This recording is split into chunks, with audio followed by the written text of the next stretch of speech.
Beleza? Louvado seja o nome do Senhor. Nós temos aqui, irmãos, um texto muito conhecido. Eu tenho certeza que todos os irmãos que estão aqui esta noite já ouviram um tipo de sermão, de mensagem referente a esse texto. Porque ele é um texto muito ministrado, muito pregado, seja em cruzadas evangelísticas, ou seja no culto de doutrina, no culto de ensinamento, numa escola dominical, ou seja numa ministração de louvor. É uma passagem muito conhecida por todos aqueles que leem a palavra do Senhor. Mas quando nós lemos esse texto, irmão, nós vemos Jesus e vemos também um leproso sendo purificado da sua lepra. E todos nós sabemos, todos nós conhecemos o ministério de Jesus. Todos nós, do mais leigo ao mais religioso, já ouvimos falar sobre as curas que Jesus realizou, já ouvimos falar que Ele abre os olhos dos cegos, que Ele levanta paralíticos, que Ele purifica leprosos.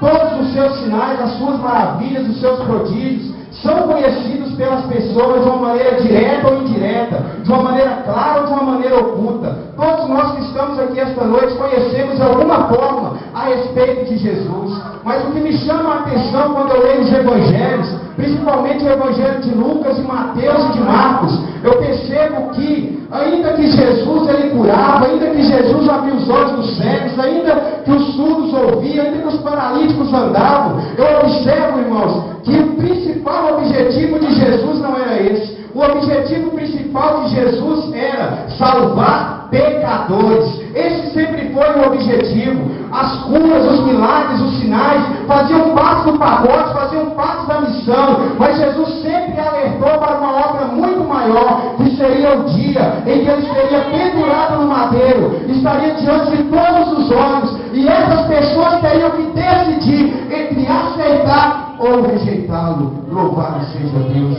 Então a missão de Jesus sempre foi essa: salvar pecadores. A missão de Jesus sempre foi buscar as ovelhas que haviam se perdido, que haviam se distanciado do aprisco. E durante o tempo que Jesus esteve aqui nessa terra, ele separou homens para estar fazendo essa missão depois que ele partisse, para que estivesse dando continuidade para esta obra. Ele separou 12 discípulos, mas ele, percebendo o tamanho da seara, o tamanho da obra, a ponto de dizer no Evangelho de João, no capítulo de número 10, rogai ao Senhor da seara para que envie mais trabalhadores. Ele vai separando mais pessoas, porque ele diz que ele envia 70. E Jesus ele foi treinando, foi discipulando, foi ensinando, foi preparando os seus discípulos para o dia no qual ele seria crucificado. Ao terceiro dia ressuscitaria. E agora não mais ele estaria ativo fazendo a obra, mas os seus discípulos estariam fazendo.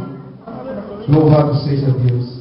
E nesse texto que temos aqui, irmãos, a partir do capítulo de número 5, logo depois da multiplicação dos pães, Jesus ele começa a pregar. O texto diz que reúne-se uma multidão, ali também estavam os discípulos, e Jesus começa a pregar. Ele começa a pregar a palavra, começa a ensinar as escrituras, começa a falar sobre o que estava dito pela lei, pelos profetas. Ele vai pregando. Do capítulo 5 até o capítulo de número 7, Jesus ele prega um sermão. E nesse sermão, Jesus se preocupa muito em explicar a diferença da lei e da graça. Porque se você pegar todo o sermão do capítulo de número 5 até o capítulo de número 7, Jesus diz assim, como foi dito por Moisés. Aí logo depois ele faz uma reinterpretação da lei e explica para as pessoas. Por exemplo, quando ele diz, como foi dito por Moisés, aquele que for pego em adultério deve ser morto. Aí ele pega e reexplica e diz, mas eu digo que aquele que tiver uma intenção impura no seu coração, esse já adulterou.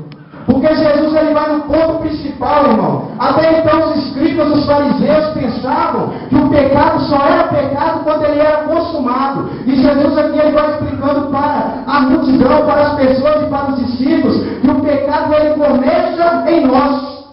Ele parte de nós para depois ser consumado. Tudo começa em nós. A nossa inclinação, surge a sugestão, E aquela sugestão a gente aceita e consuma o pecado. Então Jesus ele vai trazendo a lei para o seu ponto original. Jesus ele vai reinterpretando a lei, porque os fariseus haviam colocado ordenanças como se o pecado fosse só exteriorizado, fosse só aquilo que as pessoas vissem. Aí Jesus vai no ponto dizendo: o pecado está em nós. Aí no capítulo de número 8, irmão, um pouco antes, no capítulo 7, no verso 28, diz que Jesus termina de pregar, as multidões ficam maravilhadas e ele desce do monte. Aí o verso de número 8, ou melhor, o verso de número 1 do capítulo 8, diz: ora, descendo ele do monte, grandes multidões o seguiam. Mas o que me chama a atenção, irmão, porque se você pegar o sermão que Jesus pregou, do capítulo de número 5 até o capítulo de número 7, for lendo, você vai perceber que a mensagem de Jesus era muito dura, irmão. A mensagem de Jesus era muito pesada. E quando a gente vai lendo, a impressão que dá é que a graça é mais pesada que a lei. A impressão que dá é essa, porque Jesus ele vai interpretando e parece que aquele negócio vai pesando sobre o nosso ombro. Quando você vai ler, a impressão que dá é que não tem como viver aquilo. Não tem condição de ser vivido. Aí o que me chama a atenção, irmão, que logo depois dessa mensagem dura, desse sermão pesado, o texto diz no verso 2: e eis que um leproso, tendo se aproximado, o adorou. A lei nos deixa bem claro, irmão, no capítulo 13 e 14 de Levíticos, que os leprosos não poderiam se aproximar de ninguém. Eles eram tidos como imundos. Quando uma pessoa tinha aparentemente uma lepra, ela tinha que ir até o templo, se apresentar ao sacerdote, porque era apenas um suspeito. Ele tinha que se apresentar ao sacerdote. Se fosse observado que realmente aquela pessoa estava com lepra, ela tinha que ficar 7 dias isolados, para depois voltar até o sacerdote, para ver se era apenas uma suspeita ou uma confirmação de lepra. Se fosse confirmada essa lepra, irmão, o leproso teria que ficar isolado da comunidade. Ele teria que ser tirado do seu convívio natural e ir para um vale onde ficavam apenas leprosos. Ele não poderia nunca chegar perto de Jesus. Ele não poderia nunca se aproximar de Jesus, irmão. Ele não poderia nunca nem pensar em dizer: Jesus, eu gostei da mensagem. Mas o que me chama a atenção, irmão, nesse texto, é que o texto diz que o leproso se aproximou e ainda adorou Jesus. Louvado seja Deus. A primeira coisa que eu quero dizer nesta noite, irmão, é que Jesus não rejeita a adoração de ninguém. Jesus não rejeita a adoração de ninguém, irmão. Ao contrário do que muita gente pensa e até mesmo prega, Jesus ele não rejeita a adoração de ninguém. Pode entrar aqui a pior pessoa, irmão, do bairro Paulo VI, pode ser prostituta, traficante, alcoólatra, viciado. Jesus recebe a adoração. Se vier para adorar, Jesus recebe. Se você é glorificado, liberado pela graça, louvado seja Deus. O leproso se aproxima, irmão. Jesus vai pregando aquela mensagem tão pesada, tão dura. E quando você vai ler o texto, irmão, lê com calma na sua casa, o capítulo 5 até o 7, a reinterpretação da lei para a graça, a impressão que dá é que não tem como viver. Essa é a impressão, irmão. Mas eu louvo a Deus porque se Jesus menciona na tua palavra, Ele nos dá condição para viver. Se Ele menciona na tua palavra, Ele nos ajuda na trajetória. O Espírito dele nos conduz, nos guia, traz mudança de vida, transformação. Tudo o que Jesus menciona na tua palavra pode ser vivido claramente. Então aquele leproso, irmão, mesmo não podendo se aproximar de Jesus, se aproxima e adora. Jesus não rejeita a adoração dele. Era um sermão muito pesado, era uma mensagem muito pesada. É como, irmão, se aquele leproso chegasse diante de Jesus e dissesse assim: as suas palavras me condenam, as suas palavras me reprovam, as suas palavras dizem que eu estou imundo. O que é isso que a lei de Moisés diz? As suas palavras me reprovam, mas eu quero prestar no os irmãos colocados de pé, pode se assentar por gentileza. Deus seja Louvado seja o nome do Senhor. Nós temos aqui, irmãos, um texto muito conhecido, Eu tenho certeza que todos os irmãos que estão aqui esta noite já ouviram um tipo de sermão, de mensagem referente a esse texto, porque ele é um texto muito ministrado, muito pregado, seja em cruzadas evangelísticas, ou seja no culto de doutrina, no culto de ensinamento, numa escola dominical, ou seja numa ministração de louvor. É uma passagem muito conhecida por todos aqueles que leem a palavra do Senhor. Mas quando nós lemos esse texto, irmão, nós vemos Jesus e vemos também um leproso sendo purificado da sua lepra. E todos nós sabemos, todos nós conhecemos o ministério de Jesus, todos nós, do mais leigo ao mais religioso, já ouvimos falar sobre as curas que Jesus realizou, já ouvimos falar que ele abre os olhos dos cegos, que ele levanta paralíticos, que ele purifica leprosos. Todos os seus sinais, as suas maravilhas, os seus prodígios, são conhecidos pelas pessoas de uma maneira direta ou indireta, de uma maneira clara ou de uma maneira oculta. Todos nós que estamos aqui esta noite conhecemos de alguma forma a respeito de Jesus. Mas o que me chama a atenção quando eu leio os evangelhos, principalmente o evangelho de Lucas, de Mateus e de Marcos, eu percebo que, ainda que Jesus ele curava, ainda que Jesus abria os olhos dos cegos, ainda que os surdos ouviam, ainda que os paralíticos andavam, eu observo, irmãos, que o principal objetivo de Jesus não era esse. O objetivo principal de Jesus era salvar pecadores. Esse sempre foi o objetivo. As curas, os milagres, os sinais faziam parte do pacote, faziam parte da missão. Mas Jesus sempre alertou para uma obra muito maior, que seria o dia em que ele seria pendurado no madeiro, estaria diante de todos os homens, e essas pessoas teriam que decidir entre aceitar ou rejeitá-lo. Louvado seja Deus.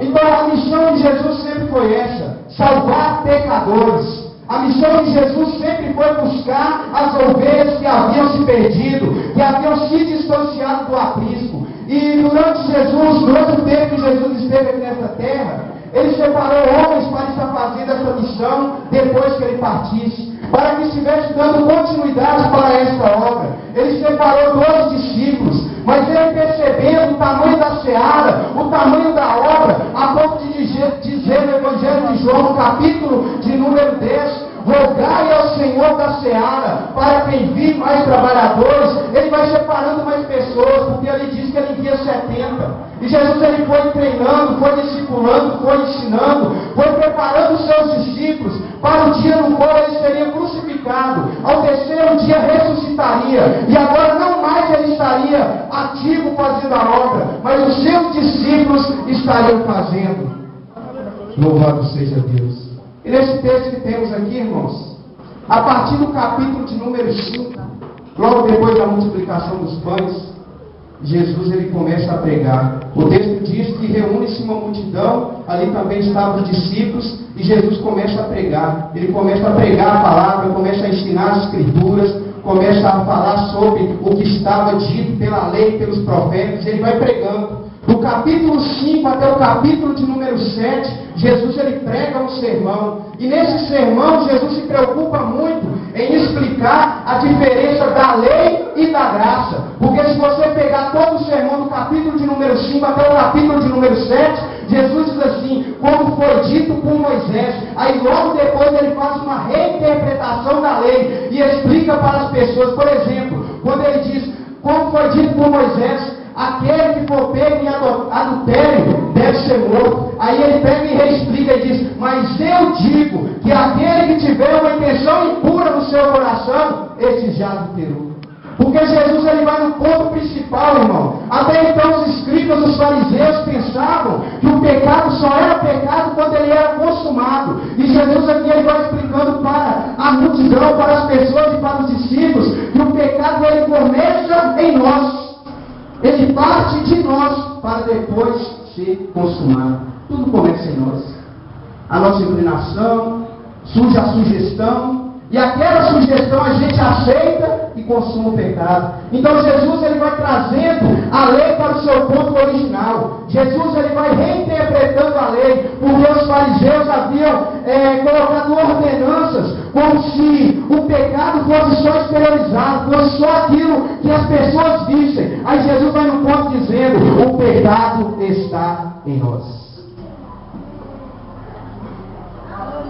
Aí no capítulo de número 8, irmão, um pouco antes, no capítulo 7, no verso 28, diz que Jesus termina de pregar, as multidões ficam maravilhadas e ele desce do monte. Aí o verso de número 8, ou melhor, o verso de número 1 do capítulo 8, diz: ora, descendo ele